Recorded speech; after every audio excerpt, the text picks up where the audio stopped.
कह देता हूं, सड़क, हवा, बिजली, पानी, नोट के नाते, राष्ट्र लंगड़ाता पुरानी चोट के नाते, जातिगत समीकरण प्रति सांप्रदायिकता, बहुत कुछ हो रहा पापी वोट के नाते।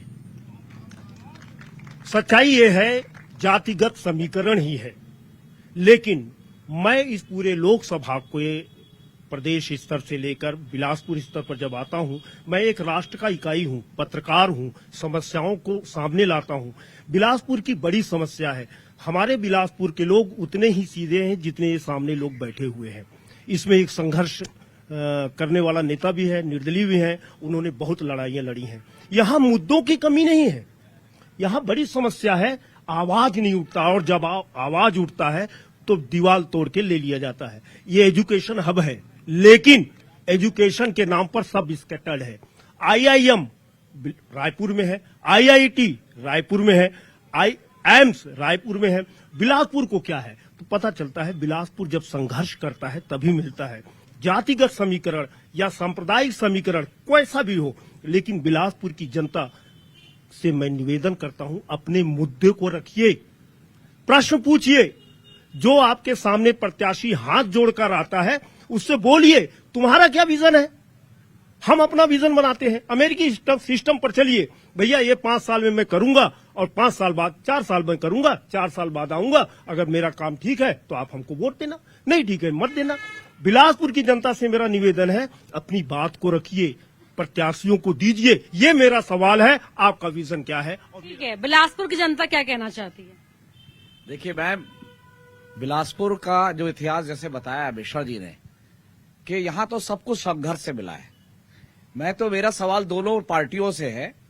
इतनी बड़ी बड़ी बात की, अभी रेलवे की बात की, मैं पूछता हूं कि पिछले 5 साल यहाँ पे कांग्रेस की सरकार, मोदी सरकार ने तो रेलवे का बाजा बजा दिया, तय है, केवल कोयला ढोया जा रहा है। उस 5 साल में इस मुद्दे को लेकर एक बार भी भूपेश बघेल रेल मंत्री या प्रधानमंत्री से मिले क्या, जो मुख्यमंत्री थे? नहीं मिले। ये जो बात आई कि आईआईटी, आईआईएम, और सबसे बड़ा एनटीपीसी के सीएसआर के पैसे का ट्रिपल आईटी, जिसका कचरा हम लोग खा रहे हैं, जिसके कारण 2 डिग्री टेम्परेचर बढ़ गया, उसके सीएसआर के पैसे का ट्रिपल आईटी रायपुर बनता है। और ये दोनों पार्टियां पिछले 15-20 साल से अदल बदल के सरकार चला रही है और मुख्य विपक्ष में है। ये दोनों पार्टियों के नेता कुछ नहीं बोले। इस हमाम में हर कोई बिना कपड़ों के है। देखिए, मुद्दा बिलासपुर के विकास का मुद्दा है। मैं फिर कहूंगा कि भारतीय जनता पार्टी के 35 साल के सांसद ने बिलासपुर के लिए कुछ भी नहीं किया। आपके मुख्यमंत्री ने क्या किया वो पूछ रहे थे। हमारे मुख्यमंत्री ने इस प्रदेश को, छत्तीसगढ़ प्रदेश की अवधारणा तब बनी थी कि धान का कटोरा कहलाता था। धान का कटोरा मतलब किसान। यहाँ पर सबसे माननीय भूपेश बघेल जी ने सबसे पहले किसानों को समृद्ध करने का काम किया है।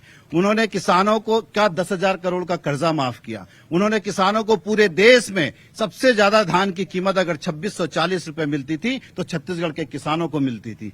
और जो वनोपज हमारा 44% हमारा वनांचित क्षेत्र है, वहां पर रहने वाले वनवासी लोगों की आर्थिक स्थिति को सुधारने के लिए 67 वनोपज की खरीदी समर्थन मूल्य में भूपेश सरकार ने की। हमारी पूरी योजनाएं कहीं न कहीं गांव की तरफ, किसान की तरफ थी, वनांचल में रहने वाले आदिवासियों की तरफ थी। हमने इस ओर कम ध्यान दिया। पहले हम छत्तीसगढ़ के गांव को समृद्ध करना चाहते थे। और सबसे बड़ी बात, छत्तीसगढ़ की अस्मिता और छत्तीसगढ़ का स्वाभिमान, छत्तीसगढ़ की संस्कृति, छत्तीसगढ़ की पहचान, ये काम अगर 5 सालों में हुआ है तो आज छत्तीसगढ़ भारत के नक्शे पर पहचाना जाता है, अपनी संस्कृति से, अपने परिधान से। ठीक है सर, यहाँ पर कुछ कहना चाह रहे हैं। आपका नाम क्या है सर? प्लीज खड़े होना पड़ेगा आपको। Thank you. मेरा नाम रवि बनर्जी, मैं बिलासपुर जिला सीपीएम के जिला सचिव हूँ। सवाल इस बात का, चुनाव लोकसभा का हो रहा है, बिलासपुर के साथ अन्याय है, ये सही बात है। जो साथी संघर्ष के नेतृत्व देते हैं, हम लोग भी उस संघर्ष में रहते हैं, हवाई सेवा का संघर्ष में हम रह रहे हैं। हमारा ये कहना है कि बिलासपुर की लड़ाई को आगे ले जाने के लिए नौजवान, खाली बिलासपुर में नहीं, सारे भारतवर्ष में वो नौजवान लोगों को मौका देना चाहिए। पर ये जो सिस्टम आया, स्कूल, कॉलेज, यूनिवर्सिटी में चुनाव खत्म कर देना, इसके कारण ही जो सब पार्टी, चाहे बीजेपी हो चाहे कांग्रेस हो, उसमें राजनीति करने वाले लोग नहीं पहुंच रहे। और राजनीति में अगर सारे धन्ना सेठ बैठे, आप जानते हैं 542 में कम से कम 450 अरबपति करोड़पति है। सवाल है, हम किसान और मजदूरों का बात कर रहे हैं, बिलासपुर की विकास का बात कर रहे हैं। इसलिए अपने को यह समझना, मैं तो देखा कि एक पत्रकार इस तरीके से बात कर रहे हैं कि उनको लग रहा है कि जनता नहीं, जनता सोच चुका है। हम पहले भी इंटरव्यू दिए, 77 में भी जनता सोच चुका था और 2024 में भी जनता सोच चुका है। जनता इतना त्रस्त है, बिलासपुर का विकास होना चाहिए, बिलासपुर में IIM होना चाहिए, सारे चीज होना चाहिए। जब भारत में संविधान को कम माना जाएगा, जब भारत के आजादी की लड़ाई के इतिहास को माना जाएगा, न कि जो नेहरू 25 साल से मर गया और सारा ब्लेम नेहरू पे दिया जाएगा, सारा जो हम 10 साल सरकार में है, हमने क्या किया, हम आगे क्या करेंगे। अब ये विजन दे रहे 2047, ये बोल रहे कि वो 55, हिसाब ही नहीं आता, गणित ही नहीं आता बीजेपी को। सरकार में बीजेपी खुद 20 साल था और वो बोलता 70 साल कांग्रेस में। मतलब इतनी जो बेवकूफी, और हमारे जो प्रधानमंत्री है दुनिया में हमारे सर झुका दिया। हमारा लड़ाई बिलासपुर के जो प्रार्थी है वो नौजवान होना चाहिए, कोई जगह से नहीं है। बीजेपी वाले बोलते हैं, यहाँ इसके पहले सुशांत शुक्ला जी बोल के गए, वो कहाँ भिलाई से लेकर आए। अरे मोदी जी कहाँ से आए? मोदी जी बनारस में आए ना, ये आपका सरोज पांडे कहाँ से गए? भिलाई से कोरमा गए ना। सवाल है लोगों को रोजगार मिलेगा कि नहीं, लोगों को शिक्षा मिलेगी कि नहीं। बिलासपुर को क्या मिलेगा, सवाल ये है।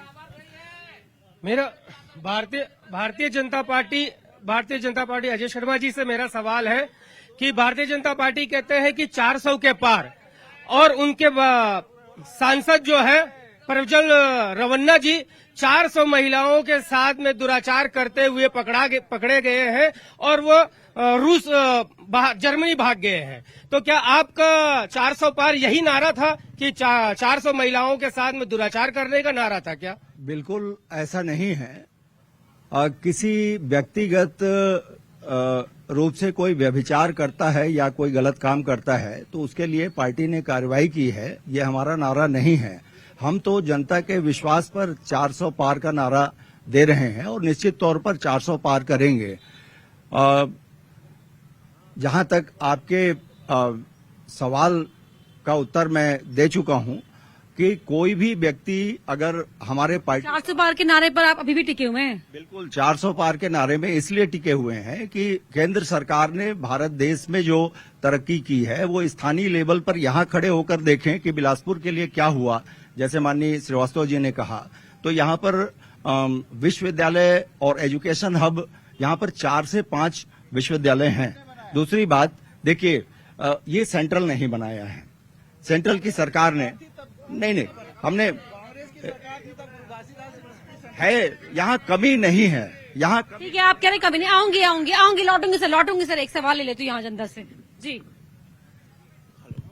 मैं डॉक्टर अरुण सिंगरौल, मैं इतना ही पूछना चाहता हूं कि गुरु घासीदास विश्वविद्यालय की स्थापना 1983 में हुआ था माननीय अर्जुन सिंह के द्वारा, और केंद्रीय विश्वविद्यालय भी माननीय अर्जुन सिंह की देन है। और जिस समय केंद्रीय विश्वविद्यालय हुआ उस समय जितने सब्जेक्ट थे, विषय थे, उतने विषय आज भी हैं। क्या बीजेपी ने एक भी नया रोजगार मूलक पाठ्यक्रम शुरू किया क्या? दूसरा चीज, वहां विश्वविद्यालय को बड़ा सोच समझ के आदिवासी पिछड़े वर्ग हरिजन लोगों के यहाँ उन्नति के लिए, विकास के लिए बनाया गया था, ना कि बनारस से यहाँ लाके लोगों को भर्ती करने के लिए। पूरे बनारस के लोगों को लाके भर्ती किया है भाजपा के लोग। क्या बात करते हैं लोग, विश्वविद्यालय की लड़ाई हम लड़े और मलाई ये लोग खाएंगे क्या? दूसरा चीज, एनटीपीसी के बारे में बोलना चाहता हूँ। जमीन हमारा, पानी हमारा, कोयला हमारा। टेम्परेचर आज हम 48 और 50 डिग्री झेले और 7 रुपए 8 रुपए यूनिट बिजली बिल भी दे। वाह रे भाजपा, शर्म आना चाहिए इनको। बिजली बिल में भी लोग